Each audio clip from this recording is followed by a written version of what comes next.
of War game. We never stop working on new features in the Unreal Engine.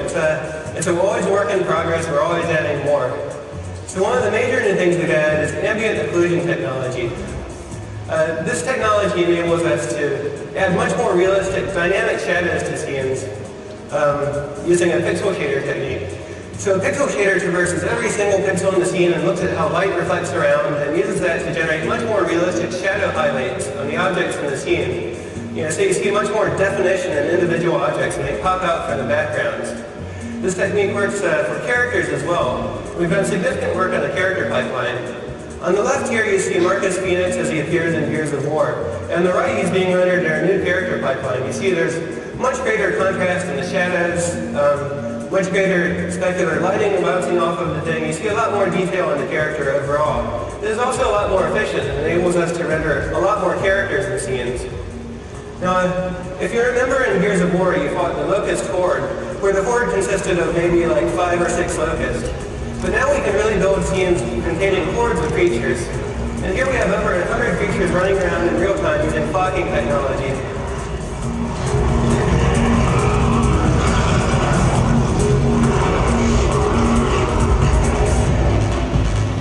We've also improved the water technology on Unreal Engine 3. Besides the realistic water physics simulation running underneath, we also have realistic specular and environment reflections bouncing off of the water, so it captures much more of the realistic liquidy feel you see there.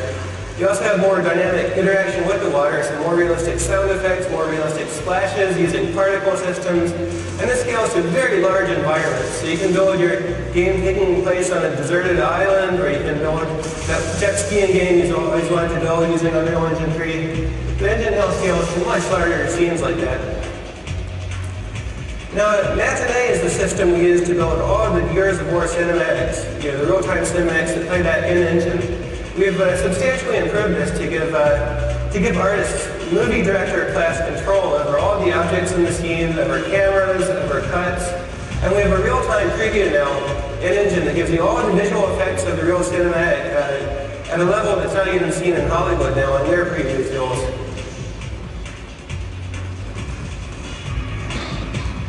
We've also incorporated Aegea's soft body physics simulation tool, which enables us to simulate objects that are realistically elastic and fluidy, like you see with this cube of meat we built here.